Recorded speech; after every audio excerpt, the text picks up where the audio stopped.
All right, so today we're going to start a series of topics about buyer conversations. So we're going to start with the initial conversation that you have with a buyer, and then we are going to talk about where to take them from there.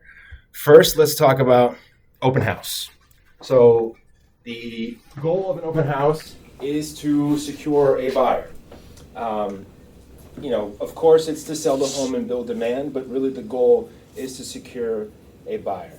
And what is important to understand is that you are not going to meet someone and have them marry you within the first 5 minutes of meeting them. You have to understand that there's a process of little micro steps that happen, and you're going to move them through that process. And so I'm going to show you how to do that. So when you first are hosting an open house, you want to make sure that you have some system to have them sign in. I like using Bold Trail, like an open house app. It's digital. People are much more likely to sign in on a digital platform than they are to fill in a name with like a pen and paper. Number one thing you want to get is just contact information of some kind. Phone number, email. People are more likely to give you their email address than they are to give you a phone number. And so you don't want to ask for too much, but you want to ask for name, phone number, or email. It will ask you if they are working with an agent or not. That's an important thing. If they are working with an agent, it doesn't mean that you can't talk to them. They may not like their agent. They may not be telling you the truth. And so you have an opportunity to still gain a buyer by providing them value and getting to know them. When is the right time to ask someone to sign into the open house? It depends. I like to have people sign in at the end when their anxiety level is at the lowest. So when you have a buyer that walks into your open house, the anxiety level is going to be the highest at the beginning. They don't know what to expect with you or the house. They don't know what to say, how to act. And so you have to welcome them in. Don't attack them in the driveway. Don't start asking them a ton of questions. Let them come in, get acclimated, introduce them to the house, show them around. And then I like to let them go. So I'll usually be centrally located in the house, kitchen, family room, something like that. I'll welcome them in. I'll try not to approach them. So like if they come in the front door, I'll make sure I'm standing, somewhere where they can see me, but not like come up to them. Let them come in, let them get established. And then what you want to do is after you kind of tell them about the house, let them explore a little bit and then follow behind them, but not too closely. And start asking them some questions. Number one question, how did you find us today? Right? Did they see you online or were they just driving by? That helps to establish a level of intent with somebody. If they saw it online, that means they are actively looking for a home. If they were just driving by and saw the signs, they may be actively looking, but they also are more likely to be casual buyers. Doesn't mean that one is more important than the other, but what you're trying to do is you're trying to get some information that will help you establish how to help them out best. So, first question. All right, well, we saw you online. We saw you were doing the open house. Great. Have you been looking for a while? Yeah, we've been looking for a long time. Gotcha. What's your timeline look like? Right? Open-ended question.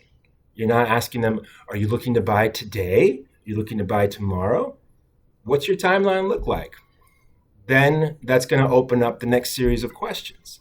So their timeline is, regardless of what their answer is, timeline being short or long, you want to ask them about other constraints they have with their timeline. So for example, okay, do you currently rent or do you own? We own. Great. Where do you live now? Do you know if you have to sell your home in order to buy the next one? We don't know. We're not sure. Okay. When they say we don't know, we're not sure, that is a perfect opportunity to help them with the information that they need in order for them to make a decision. And so that means putting them in touch with a mortgage lender and doing a CMA on their current home. Hey, Totally understand that. My advice is let me put you in touch with a great local lender, perhaps maybe Elgin Perez, and let me do a CMA on your home, and then Elgin can walk you through all your options.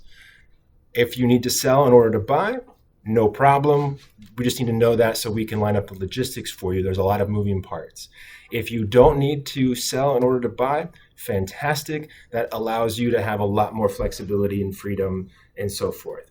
And so that's really where you are going to start to introduce some value, right? You're giving them value. You're not saying you have to work with me, you have to do anything with me. Look, let me give you a CMA so you have a rough idea what your home is worth. And you want to also make sure that you address any fears they may have. Look, I'm not going to hound you. I'm not going to pressure you.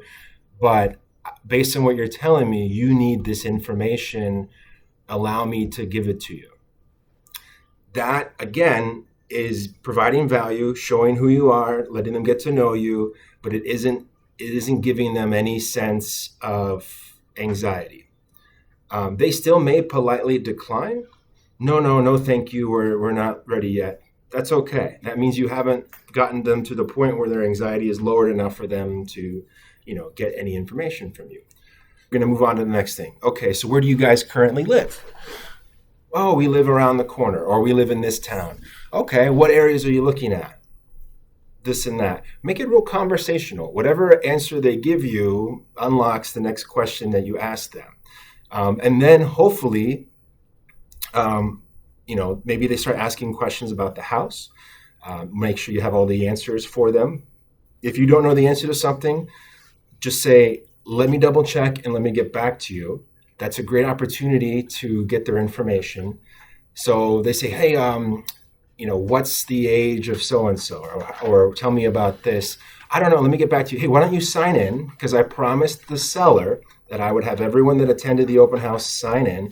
Why don't you sign in? I'll get the information, and as soon as I'm done with the open house, I'll call you back with it. So then perfect. You have a way to get their information.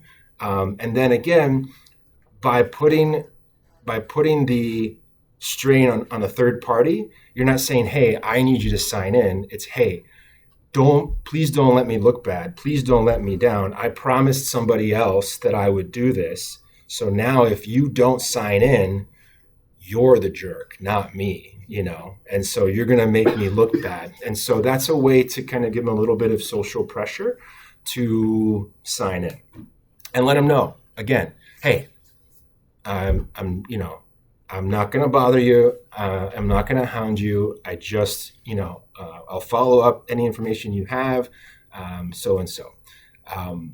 Important question to ask them is if they're working with somebody else. And there's a couple different ways to ask this. And language is very important. You want to find your own language.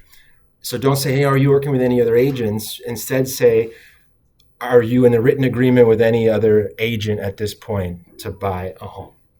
No, we're not under any written agreement. Okay, fantastic.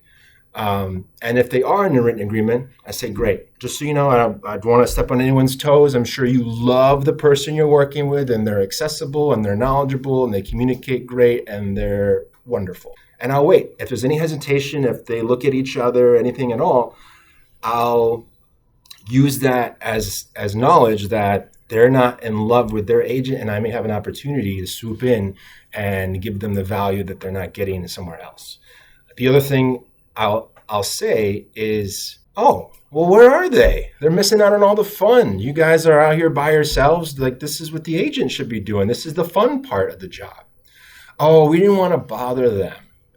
Well, why? What are they? Did they have another job or something? Like, I'll play dumb, a little bit facetious, with my personality. Sometimes I can get away with it.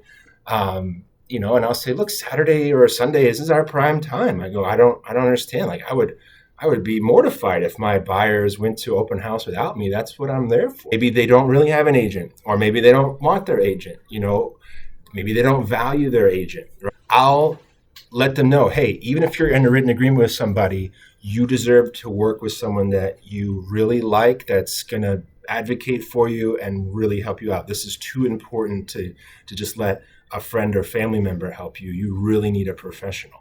Opening the door and letting them know, hey, you, just so you know, you can cancel an agreement with at any time with anyone if you do not like working with them. That's really important for you to know. So again, that just starts putting some seeds in their mind. And then maybe they take some information and they leave. But at that point, you've talked to them a little bit about their needs. You have introduced the idea that you can help them if they don't like the agent they're working with. Hopefully there's been enough rapport there they can see if they like your style or not.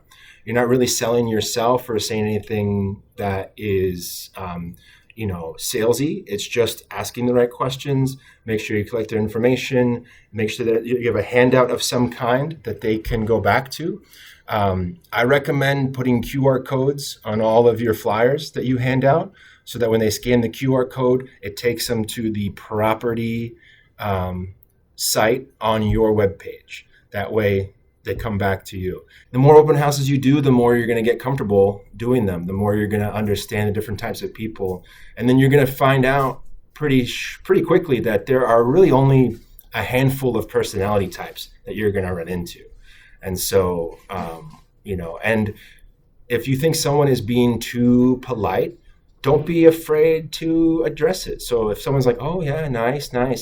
I go, it's nice, but it's not your house. It's not for you, is it? And let them correct you. No, we really like it. Or they go, yeah, no, I don't like the floor plan. Okay, what floor plan would you prefer? Don't be afraid to talk to them like they're a friend. You don't have to be too formal, too professional. In fact, you don't want to be completely unprofessional, but the more casual you are, the better. People are going to have some, like I said, anxiety. No one wants to look like an idiot. No one wants to look like they don't know what they're talking about.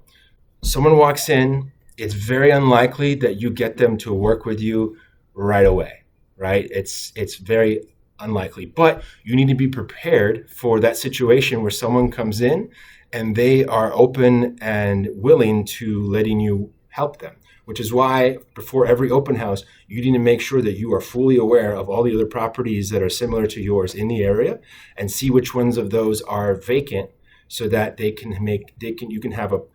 don't need to have an appointment approved to show them. So that way, if someone comes in and says, oh, we were really hoping for a 4-bedroom, this 3-bedroom in the loft we thought would work, but it's really not going to work for us. Oh, did you see the 4-bedroom on 123 Buttonwood Street? That one is a little larger, about the same price. It has this instead of that. Have you seen it? No, I haven't seen it. Then you pull up your laptop and you show them the other homes. And then you fill out the MLS criteria while you're talking to them. I've done that before. What are you looking for? Oh, we're looking to be within 5 miles of here. Okay, great. So I go to the map, 5 miles of here. What else are you looking for? This price, this home. And then I show them all the homes that are available.